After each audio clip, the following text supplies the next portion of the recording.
That ain't what I'm looking for.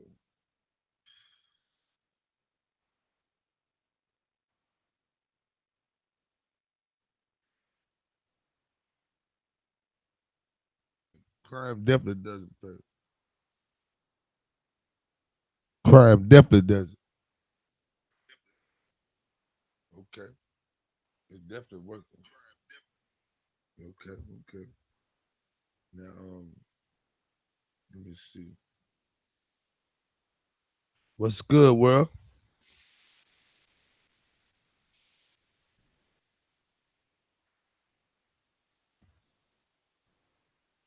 Okay.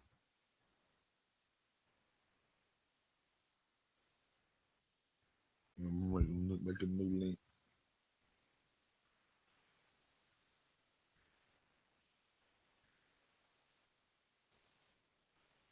Fuck what they talking about. Let me see.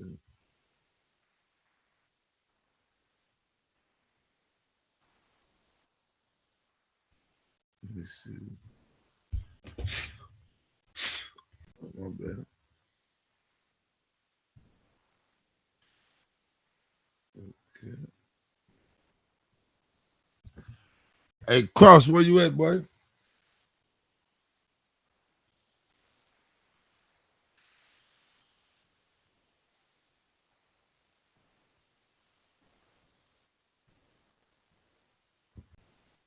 You.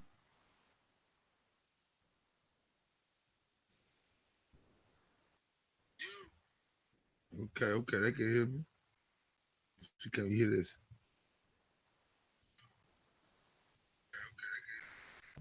In Las Vegas, fortunes are won and lost through games of Yo, chance. yo, yo. But some try to beat the odds with violence. A ruthless band of vicious thugs strikes several casinos, taking thousands of dollars, leaving a bloody Yeah, man. trail in their wake. Local crazy. police and the FBI team up to identify and track down the deadly gunman, who will stop at nothing to avoid capture.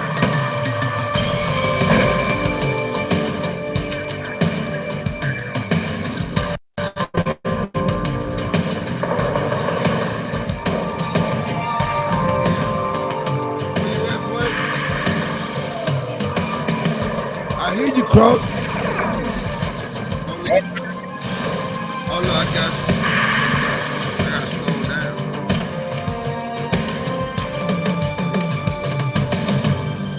I'm finna bring you in.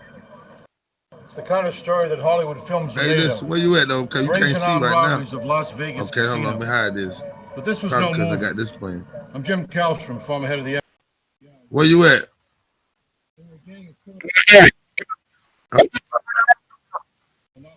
You see me too? With each and every new heist, they became bold. Hold on, I gotta scroll down.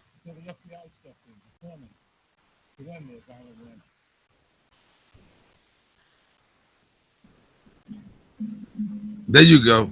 There go my boy. There go my boy. There go my boy. What's up, my guy? What do you do? What's up, my guy? You know, man. Listen, man. I'm just killing, man. Listen. Can you hear this music? Can you hear this shit coming through? I can't hear no music. I'm talking about the TV show. Yeah, man. Let me see. I can still hear it. An armored truck awaits. Now, listen. Can you hear it now? Suddenly, two gunmen confront them. Hell no. Let me see. Can you hear it now? Cause I can hear it. Playing on the computer. Yeah. That's why I can't hear it. Okay. Let me see. I ain't mean to do that.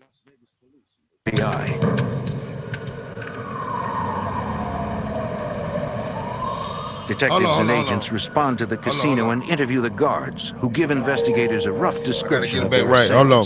I can't hear you right now. Hold on. Not that I saw. Say something. It was two Latinos. Damn. I'm pretty sure it was. What kind of guns were they? They were not The robbers left no physical evidence at the scene. Two semi-automatic weapons. Right. Yeah, nah, it's gonna unmute. Hold on, it's gonna unmute. The MGM, I be moving like too all fast Las on my Vegas laptop. casinos, has a be vast moving too fast network on of the laptop. security cameras. You still can hear me. FBI agents review video of the crime. outside tape, please?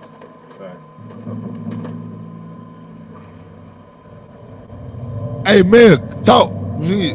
Yo, Special Agent Now you Henry backing Sloan up. My bad, observes bro. the way the lead I know gunman you. brandished I his know you weapons. muted because He I can see my suggests he mic could right be a here. I dangerous started. It was individual. red with a line through that bitch. Being But subject it's a to way robbery with a to gun in share each all that. hand You is know what I mean? not typical. Gotta work the That kinks would out, be a shit. rare occurrence. Yeah, we gotta work it out. You know what I mean? And Work I it At out. think it least, shit, would you got this now. You already got. prevent the violence that Yeah, I the can hear it on subject my is end capable anyway. You know what I of. mean? I can hear it on my end. Twisted guns. Yeah, Definitely can. Okay, can you give me the outside tape? But this shit right here, these dudes was in Las Vegas, right? They was this robber armored cars and They shit. go They directly was out to the some sidewalk. Latinos. Agents also watch Like, footage captured by the hotel's I just thinking about like exterior why cameras, they did it, like, cause what ain't there which many reveals opportunities? that the Think robbers about, fled yeah, across felons the and shit, street like, toward a neighboring we need more hotel. opportunities for better pay. So I think the crime will go down. You feel what I'm saying? Investigators go to the Hotel San Remo and review surveillance video from there. Can you hear it now? You should be able to. Oh shit! Cross frozen. You frozen? You froze, nigga. Get that Wi-Fi up, boy. The quality of the film wasn't as such that we could make out exactly the numbers on the plates. We had a few partials on the numbers, but we couldn't see the whole plate. We could only read the first three numbers, but we couldn't get the three alphabet letters after that.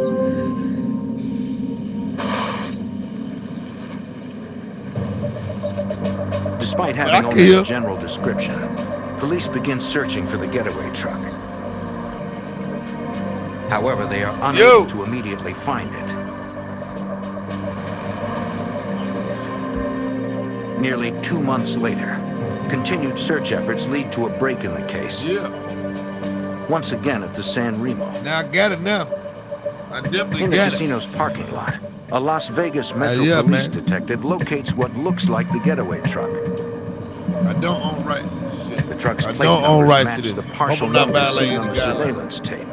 Trying to grow my To channel. investigators, it And I seems like the to watch robbers shit waited like for this, the so heat to I'm die gonna down talk after about the it. robbery, then drove the getaway truck back I to the think San like there was Remo. better opportunities. They might not have been making these The same detective mistakes. runs a check on the vehicle's identification They could have number been and discovers stopped. it was reported Oh, this is what stolen greed almost kills 3 all. weeks before the MGM robbery. Running a check on the license plate, investigators find it was stolen from a disabled car kept at a Las Vegas storage area.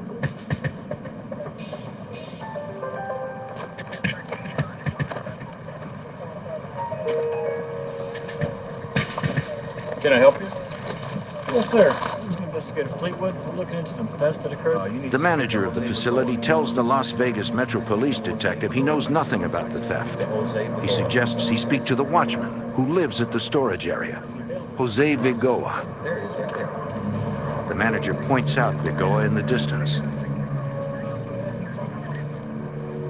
The detective asks the manager to have the watchman contact him, but Vigoa never calls.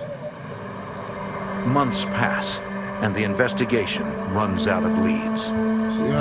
June 28th, 1999, 9 months after the MGM robbery. At the Desert Inn Casino, an armored van is making its rounds collecting cash. There is a better way to make money with Amazon than selling physical products. Introducing the Mickelson Twins. Hi, I'm Christian, and this is my twin brother Rasmus. shit. And we discovered this Yo, new Cross. and little-known Amazon income model that is What up, way what? better than trying to That sell shit sound physical crazy. products. Yeah, can you see it now? Nah, Two gunmen the shit confront said, the nah, robbers. I'm talking about, hold on. I'm finna try to get back in. This shit sound crazy. Guarding Farther on my the end. man is hit in the arm. His partner returns fire, but is hit 3 times in the leg. Through their training, the guards know to aim for the chest. Their bullets slam into the gunman, but the shots fail to stop them.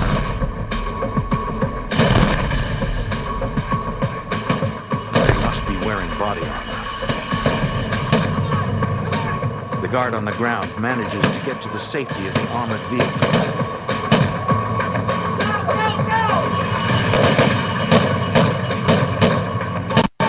The van's driver heads to a nearby hospital.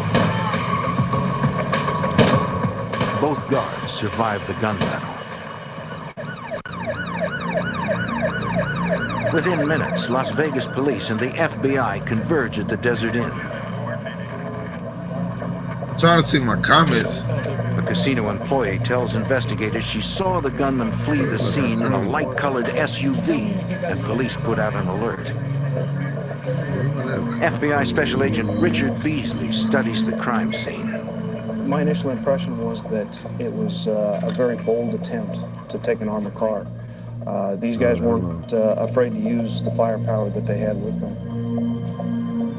There was a number of brass casings in one area and a number of brass casings in the other area where the armored car guards had shot their rounds. Agents believe that the gunmen who committed this attack were not the same ones who held up the MGM. The MO was not the same. In the investigators' experience, criminals rarely change their MO if it has worked in the past. FBI Special Agent Brett Shields. They were successful at MGM indoors, waiting for the guards indoor. The Desert Inn is outdoors, like they're trying to get the whole truck.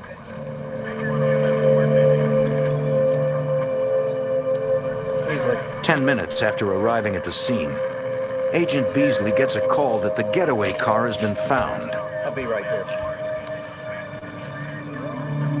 Hey, but listen, Patrolling the area, looking they was on their found shit, it but in they all the gonna turn on the hotel. end, man. So We think about looked this. Just inside watch this shit and very see shell carefully. casings on the floor, and there was a 45 caliber is crazy. shell casing on one of the running boards.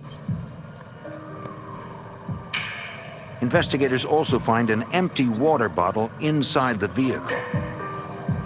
It is preserved in the hopes of recovering DNA evidence from it. Nearby, agents interview a man who says he saw the men who were driving the SUV. There was a witness there that had been walking his dog that had witnessed the exchange of the vehicle. Somebody always watch, ready to tell on you. Right. So all these detectives should get paid for all the One snitches. They should robber not goes pay to the no back snitches. of I don't know. a pickup truck, Don't quote me on simply throw a that. bag in the Don't mean no back, harm. made a loud noise, what we think is the guns. The other two jump into the front of this pickup truck. Let's go, man. Let's go. What's the matter? The key doesn't work, man. Okay. They were having difficulties actually getting the vehicle started. The witness then saw the two men frantically working on the steering column. What do you mean the key doesn't work? Figure it out. Come on, how wire something? He didn't know whether Man, they that were was tripping. messing with it to She hotwire it or what. I don't know what them boys were thinking. Finally, the pickup roared to life and the men took off.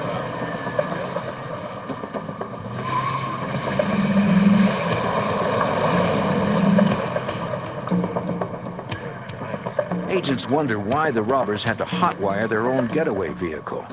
Tripping. Presumably, they had placed the truck there ahead Got of their time. son. So why Got their didn't they own have the self keys? bop. That was strange to us. We couldn't understand why that would have taken place. Then agents notice a pickup of the same make and model parked nearby. We thought maybe because there were two vehicles that were very similar, parked close together, they had jumped into the other vehicle, and of course their keys don't work, so they had to hotwire it. Agent Slump and I go back to the Something rear of this not doing second pickup truck, and we notice that there's a license plate rubber banded over another license plate. Yeah, man, that's crazy. They was well prepared, but they was just making The mistakes. out FBI of runs the vehicle identification They had number a on the minute pickup and discovers that it belongs to an not that long, 'cause they been getting off. They got too greedy. They got too damn The fucking crime greedy, scene you ask me. investigator finds fingerprints on No the top own rights to license this. plate. But Investigators my run take the on prints and discover they belong to Duarte. This suggests that Duarte rubber banded the stolen plate to his own pickup. At the request of FBI agents, the witness agrees to describe the 3 men he saw to a police artist. Investigators hope that composite sketches will aid in identifying suspects. The next day, investigators travel to Pedro Duarte's house to ask him about his truck. So I had the composite with me, and when we go to knock on the door, and Pedro Duarte comes to the door, it's like, holy cow. Duarte bears a close resemblance to the man in the sketch. Mind if we come in and talk to you for a moment? Sure.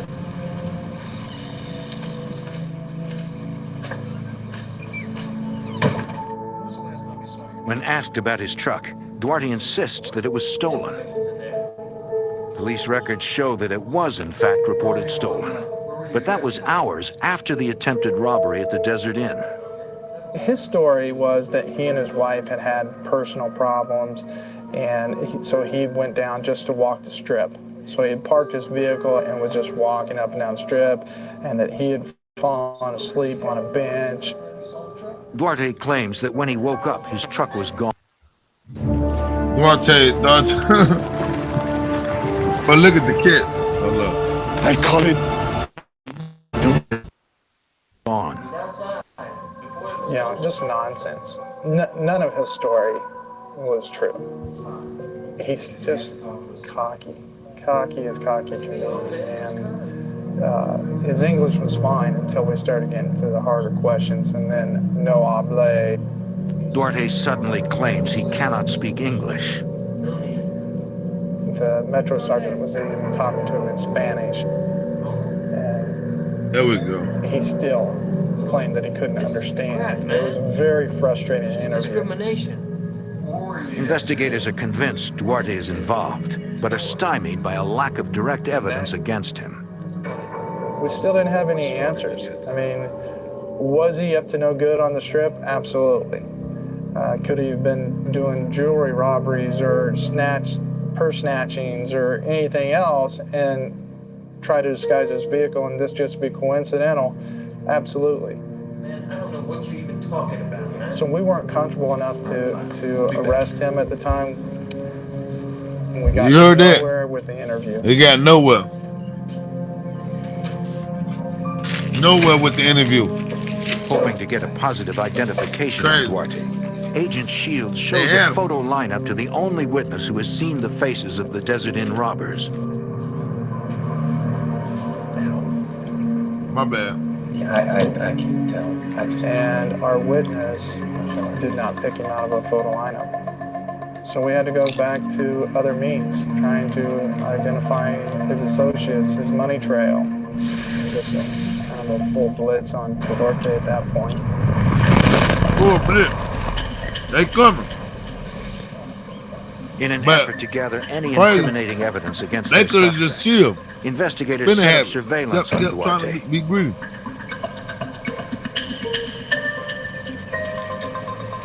The But worst after thing you weeks want to of see is watching, somebody they come up with nothing. get hurt in the crime. The Mandalay Bay Casino, October 11th, 1999. This is my older 4 self months talking. after the attempted robbery at the Desert Inn. Don't judge me, my younger past. My younger self. 2 armed couriers pick up $88,000 and transport it to their armored truck. Suddenly, 2 guns ambush. Let it go. Sweet. They In could the fall have of just chilled. 1998, 2 gunmen execute a brazen robbery inside Las Vegas's MGM Grand Casino, taking almost $350,000. Now, a year later, couriers collecting money at the Mandalay Bay Casino are under attack.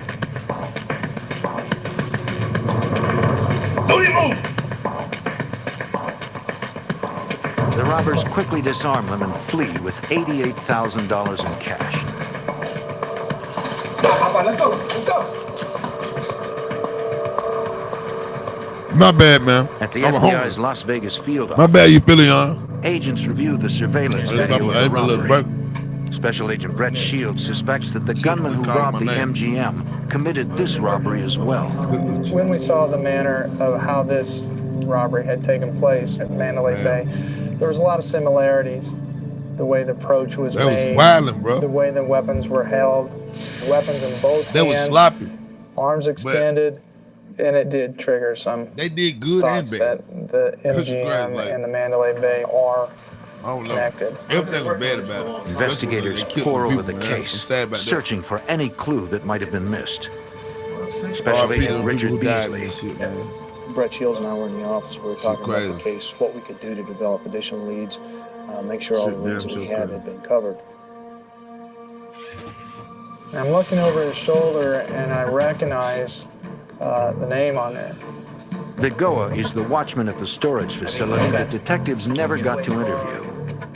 And at that time, it kind of lights went off for me that I told Agent Beasley, hey, if this is actually Jose Vigoa, then, you know, that's our guy. Jose Vigoa. Who's that? Agent Shields has a history with Vigoa. I had arrested Jose Vigoa in 1990. That was one of the first arrests that I had made as an FBI agent. In 1990, the FBI was investigating Cuban immigrant Jose Vigoa for cocaine trafficking and went to a storage facility with a warrant to search his unit. As they're entering to go do the search, Hey, that's Shantae. Jose Vigoa speeds away. Jose Vigoa. The agent is standing in front of the gate and he actually tries to run him over. Man, this man wasn't playing. He got away in. Like, damn. I barely That's get his away. personality, you know, that's just the type of person that he is, that he's not going to be taken by the police without a fight. Look at that shit. And no respect for life or anybody but himself. I don't know him personally, so I don't know if he's innocent or put to prove. I don't know if he got convicted, so. But he got convicted.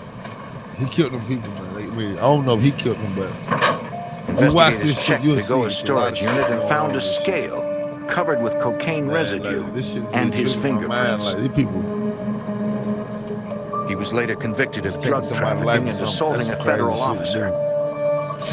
Thank you. He served 6 years in prison for his crimes. Not nobody I know, really. You have to, that's something different. But I don't, man, don't do that shit. Somebody ain't threatening you, man. Shields remembers that You gotta Pedro write the bell Duarte on, was bro. questioned in connection to the all the other recent shit's Desert Inn crazy, shooting. man. That's just murder, man. Duarte is Jose I had Vigoa's to learn the hard way. I brother. had to get out here and get it on my own. To investigators, it now Work seems for it. that the Work two for it for a robberies living. inside the Invest. casinos are Save your connected to money. the attack Invest. outside the In- Desert Inn. And They say all shit that you appear like to to be the do. work of one group of robbers.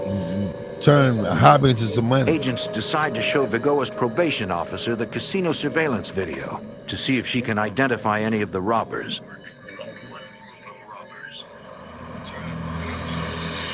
The next day at the FBI office, Yeah, sound pretty good Vigoa's today. probation This thing's officer going. watches surveillance tapes of both the MGM No own and rights to Mandalay this Bay graphics robberies. and background or the sounds. She says one of the gunmen resembles Vigoa. Why aren't you the landlord? Yes, you. Why aren't you the landlord? Every day you go to and I from don't work own and you rights look to up and you see apartment buildings, self-storage facilities. My bad. But can't My make a bad. positive My ID. bad. Disappointed but undeterred, agents put Vigoa under surveillance.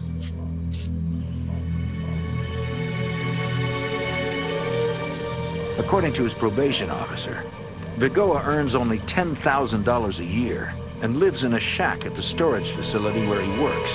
But Agent Beasley discovers that Vigoa actually lives in a middle-class house. We did financial background checks, and the house was in fact purchased just a few weeks after the MGM robbery. It was interesting to us because about $19,000 in cash had been put down on this house. The house was not purchased in Vigoa's name. It was purchased. Hey, shout out you watching. Shantae Ingram. Shout out Shantae. Agents Hey, suspect listen. Vigoa is using Cisneros It be as a some- financial it's some- front to hide his purchases. Crazy thing people do for money, man. Vigoa's probation officer, that some ruthless people out Vigo was supposed to be working. I mean, I ain't saying I'm no saint, but man, I know when it comes to that money, I know what the people do for money, if man. assets started showing up with Vigo's name, that would certainly raise suspicion to his probation officer. Vigoa's finances are questionable, but they are not an indication of guilt. We didn't have any eyewitness identification of him. What is your affiliates? Because someone spending a large amount of cash doesn't necessarily mean that they were involved in a robbery. If Vigo was a convicted drug dealer, we didn't know if he was back in the drug trade, which would account for him having a large amount of cash. The results of the financial background check are not enough to move the investigation forward. I know We didn't have probable cause yet for any kind of warrant to go search Vigo's house or his property or his vehicles. It just wasn't there yet. Even if we had even the minimal for a search warrant, we may not be ready to actually do it yet. We want to develop additional so we have enough to make the arrest and get a conviction, not just get enough for a search warrant for the house. Yeah, it's like that. Definitely on the right. Continue to watch Vigoa.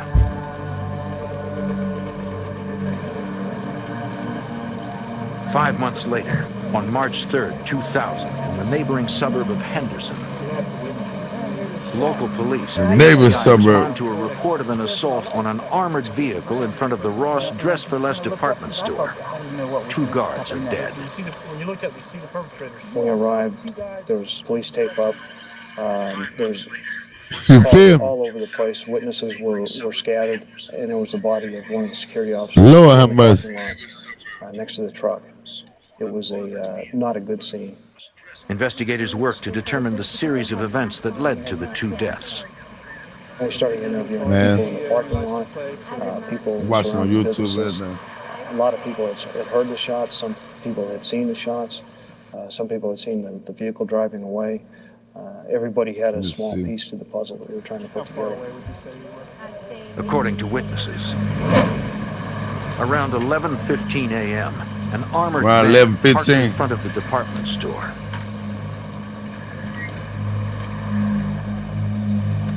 One guard went inside to pick up the store's deposit. Passing between 2 minivans, which witnesses reported seeing parked there since early that morning. Yes, Lord. Yes, Lord. When the guard returned with the money, the gunman pounced. The courier drew his weapon and fired, hitting one gunman in the knee. But another gunman opened fire with an assault rifle. The guard died almost instantly. The gunman's fury was then leveled on the van's driver. Man, that shit crazy, man. They ain't have to do all that shit.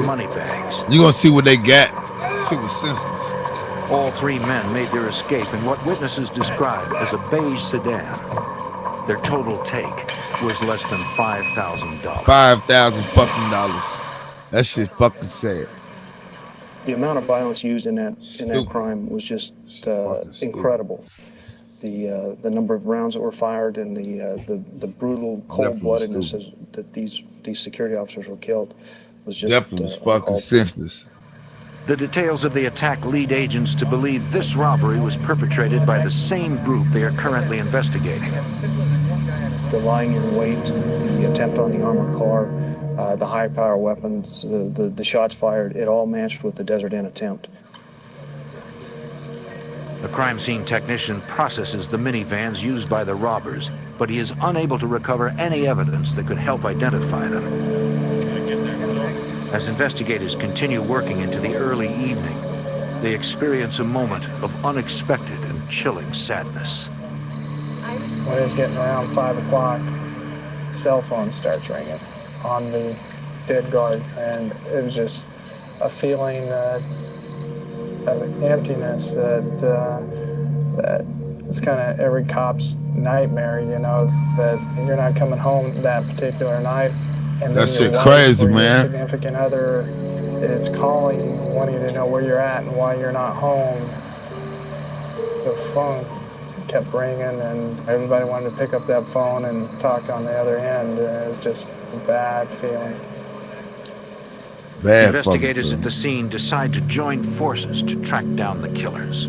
We formed kind of an ad hoc task force within the FBI, Henderson Police Department, and Las Vegas Metropolitan Police Department in order to identify the group of individuals who were doing these crimes. Everybody's goal was the same, to try to catch these guys.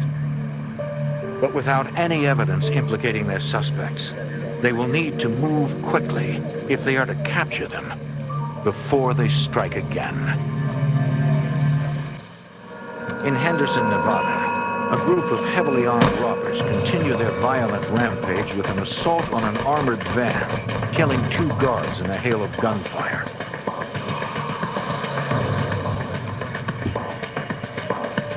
A few hours after the attack, police locate the robbers' abandoned getaway car in a parking lot. FBI Special Agent Henry Schlumpf investigates. We got there, we could see there was blood in the driver's seat of the vehicle. Witnesses to the robbery had reported that one of the... It's crazy.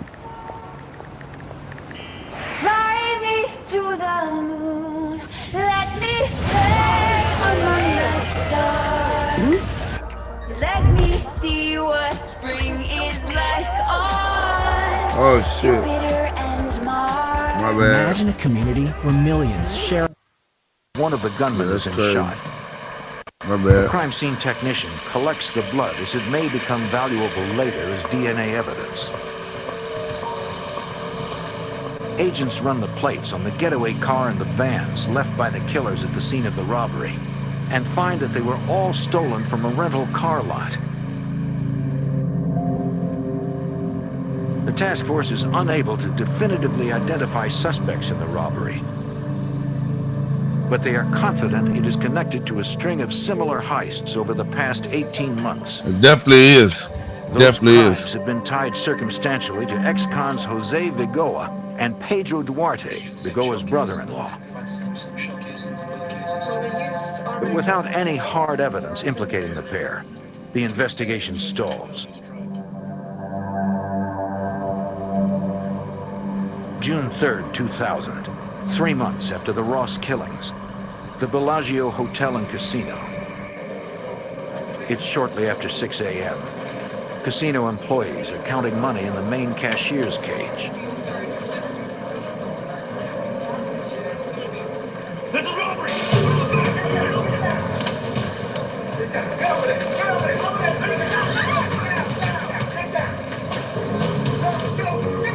Gunmen force frightened employees into a corner and then clean out the money drawers. Don't move!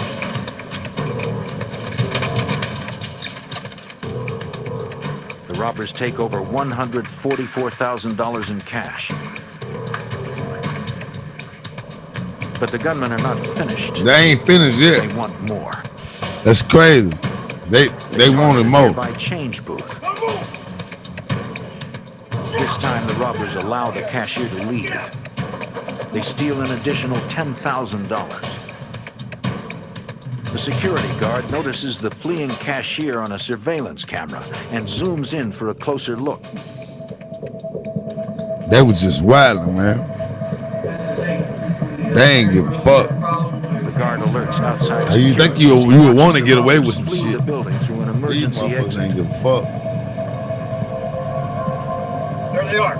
That was some hardcore shit.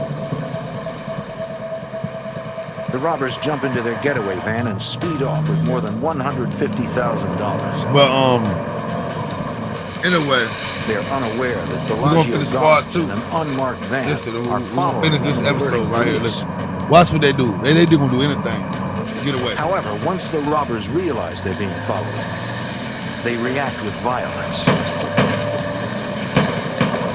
One bullet strikes the security van's tire. Smart. Ending the pursuit.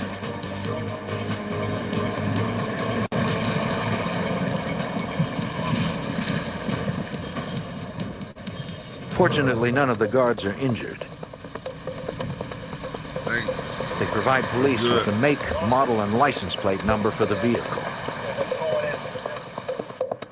When FBI Special Agent Brett Shields hears the details of the heist and the robbers' violent escape, He is convinced it is connected to their suspects. And it shows the mentality of these guys. You already know it is. It's taken. They were going to shoot it out. They were going to run. They were going to do everything they could to get away. At the Bellagio's security office, agents ask Jose Vigoa's probation officer to watch surveillance video of the crime, hoping for a positive ID.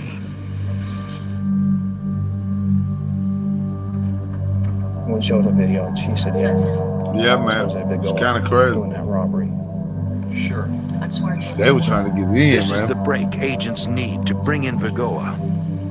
They obtain Man, an arrest warrant. They doing too much shooting, man. But they worry that this They was ruthless killer will not be taken down without a fight.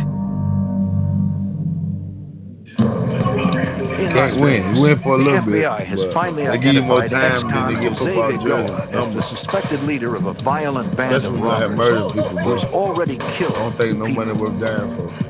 You say that shit in your mind, but it ain't no money worth dying for. Agents obtain an arrest warrant for Vigoa and move to apprehend him. FBI Special Agent Brett Shields. They had a vehicle in front. The Metro SWAT team was going to pull up, exit the vehicle, and take him down at gunpoint. The SWAT officers got out and aimed their weapons at him.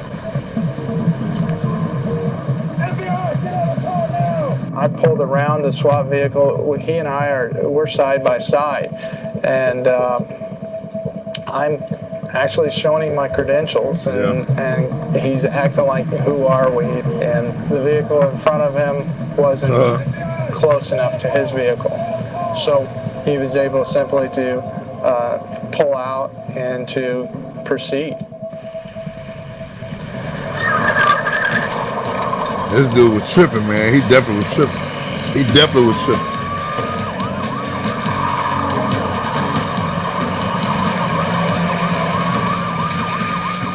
The chase is extremely dangerous, reaching speeds in excess of 100 miles per hour.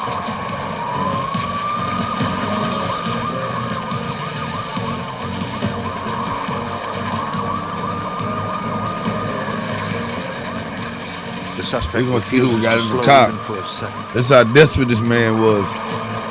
After a few miles, This shit Vigoa fucked me loses up. control of Like, his damn, we vehicle can't be and out here hits a doing tree. shit like